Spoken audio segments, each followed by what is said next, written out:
Father, this moment does not go by for me. It's a small thing. Lord, being here right now in front of these people is not a small thing to me. Lord, the steps that you had to order before I was born for this moment to happen, for this moment to take place, is not a small thing to me, God. Lord, you've seen something in me when no one else did. And Father, that's not a small thing to me. Lord, with one breath, you created life from dust. Lord, so right now, I'm just asking you for one breath. Thank you. Yes. Thank you. Because somebody out there they just need one breath from you, Lord, and everything will be okay. Amen. I thank you, Father, because I know it's already done. Thank you. In Jesus' name, amen. Amen. I promise I won't hold you long, as I know we've been sitting for a minute. But I got one thing I need to say to the grown-ups, and I got one thing I need to say to the kids. So if I get that out, then we're good. I feel like the kids kind of, they were on me for a minute, so I'm going to get on the grown-ups to get them back. Is that all right, y'all? All right. Can I get on there? And when I was thinking, I was like, Lord, what do you want me to speak to them? What do you want me to say? And I have to speak as fast as I can because I don't want the wife getting on me about the time. So he's like, well, what did you want to know when you were a kid? Amen. I'm like, okay, God, okay. So I looked it up. And I have one scripture for the adults, one scripture for the kids, and the scripture for the adults comes from Deuteronomy 6. Amen. And it says, these words which I command you today shall be in your heart. You shall teach them diligently to your children. You shall talk of them when you sit in your house, when you walk by the way, when you lie down, when you rise up. You shall bind them as a sign on your hand. Yes. And they shall be as frontlets between your eyes. You shall write them on the doorposts of your house and on your gates. All right. Now, I'm not talking individual. I'm sure there's somebody that's doing that verbatim. But as a majority, we have failed Come on. in that area. Amen. Tell the truth. Does anybody disagree that we have not failed in that area? Tell the truth. I look, and it's interesting because I looked the other day when I read that, and I wanted to see if the Ten Commandments was anywhere. And the weirdest place, I work outside, we have to use outdoor restrooms. The only place I seen the Ten Commandments that day in restaurants, in churches, everywhere I went, was inside the restroom. All right. So that doesn't make any sense. Okay. Why would they not be all over the church house walls? Why wouldn't they all be over I had to look at my own house, my own place where I stay. It's not there. Do you know, even without teaching your kids a thing, every time they walk by this, I bet they read a few words of it. Every time, without even knowing it, they read it. Well. So if every time I have to walk through this door, I look at that clock. If that was the Ten Commandments right there, every time I would read, I will have no other God before me. All right now. Every time. And so you're instilling the Ten Commandments in kids without them even knowing it, which is the best way to teach y'all. All right. Amen. We have failed in that area. And that young man said something powerful earlier that meant something to me.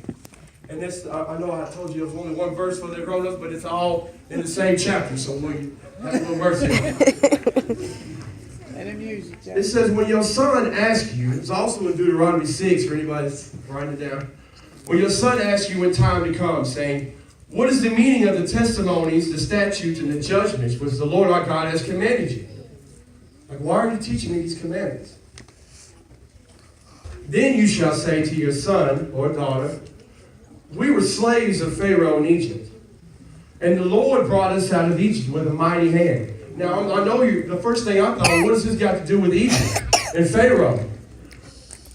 I was a drug addict, and the Lord God pulled me out. I was a slave, and my Pharaoh was drugs, Tell the truth, baby. and I was dead, and God brought me out. So what is the point of him bringing me out if I don't share that with anybody? All right. You have got to tell the kids know. I feel like I have the most awesome kids in the world over here, but I'm just partial. But they know we serve God. But I had to tell them, why do I serve God? Because when I was a slave, And I couldn't stop. Tell the truth. And no one would help me. He came through with his mighty hand. Yes, he did. And he pulled me out. We are doing a detriment to our kids if we don't share our story to them, just as real as it was when God brought us out. Yes, amen.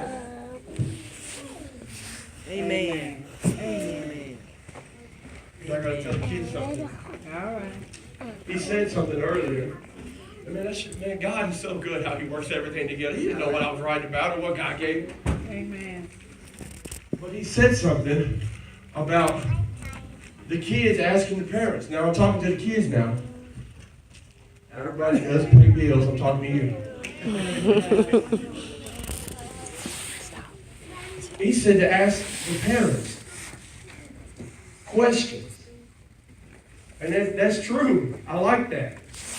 But when he was thinking that, I was wondering why would I not want to make the same mistakes that they make? What was the crucial thing?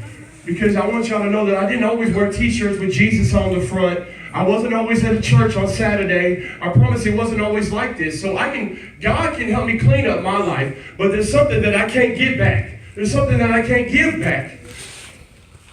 Tell it. I destroyed people's lives with my selfish ways, and I can never take that back. All right. I hurt people. To go home. And it don't matter how good I am until Jesus comes back, I can never undo that. All right. All right. So if I was going to tell the kids anything, I'm telling you, be careful how you treat people because you cannot take it back. All right. I had to give scripture to the kids, and it was Deuteronomy 30. Thank you, Lord. Verse 15. It says, "See, I've set before you today life and good, death and evil. Amen. And that I command you today to love the Lord your God, walk in his ways, and keep his commandments, his statutes, and his judgments, that you may live and multiply. Amen. And the Lord will bless you in the land which you go to possess. I call heaven and earth as witnesses today against you. Against you. Come on. That I have set before you life and death, blessing and cursing. Therefore choose life, that both you and your descendants may live, that you may love the Lord your God, you may obey his voice, that you may cling to him, for he is your life and length of days." And so I have to tell you, going along with hurting people, every situation, I don't care how small it is, I don't care how big you might think it is, you have a choice between life and death. The closer I get to Christ, I know the more I feel like he seems to nitpick me a little bit. Explanation? It used to be, Jody, don't do drugs. Okay, we're working on that. Now it's, did you just drop that piece of paper on the floor? Come on. Yes. Make it plain. But when I choose not to litter, it seems so small, doesn't it? But when I choose not to litter, I'm choosing life. All right. All right. We do a thing in our church, we give to the homeless. But when I give to somebody, they can't pay me back. Tell the truth. I feel like I'm really gaining life. Tell the truth. Inside me, I've never felt closer to God than when I'm helping somebody. All right. All right. It's because I'm choosing life over death, blessings over cursing. Does anybody want to be cursed? I don't want to be cursed. So there's a choice in everything. A choice that we have to make. And as parents, as guardians, we have to let them know there has to be a standard. Amen. I'm not going to blame it completely on that, but that was a huge part. I had no standard for what was right or wrong. And if we don't tell them, somebody else will. It seems ridiculous to me that there's people, millions of people willing to tell the kids the wrong thing. They're dying to tell them. You don't got to go to school, just sell dope and be a rap star. All right. Just go do that. They're dying, they're making millions telling them that. But there are very few people who say Jesus Christ is the only thing that matters. Amen. You know, I was a grown-up before I understood the concept of love others like you love yourself. All I see over social media and everything, all they talk about is, I'm finna get mine and step on anybody I got to. Come on. Who taught you that? And then people are like, yeah, don't worry about them haters. What? That's not true. All right. If you start worrying about them haters, your life will get better. Their life is up to God. But how you treat them is up to you. All right. That's life and death. But that's not what this world is being taught. That's not what we're teaching our kids. And when we blame stuff, what happened? I know y'all know what happened to, Nipsey Hussle? What about the guy that shot him? You think it's completely his fault?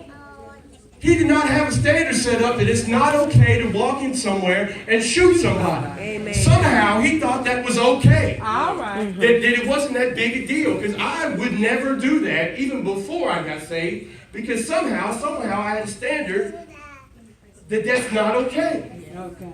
There's all over the Little Rock news, there was kid after kid after kid that goes in there and does something absurd. And we're like, man, what's the world coming to? It's on us to change it. Yeah.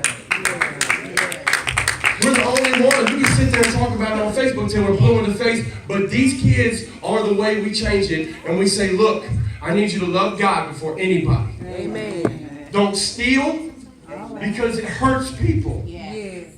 Don't lie because it hurts people. Yes, it does. You can go I know this is the last thing I'm going to say, but I'm done. I know we think rules as kids. But man, why won't they let me eat ice cream for breakfast? It's so good.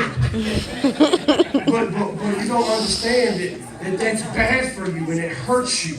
And so every one of God's commandments, he's saying, look, these are rules not to hurt you. I'm trying to look out for you. He's like, look, if you do these things, people are going to get hurt.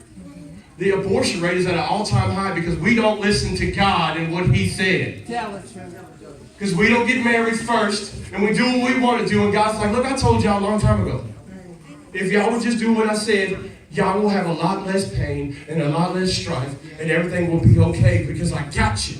Amen. And the very last thing I wanted to know that love and obedience, love and obeying his commandments are completely compatible and they go together. Yes, they do. How do you know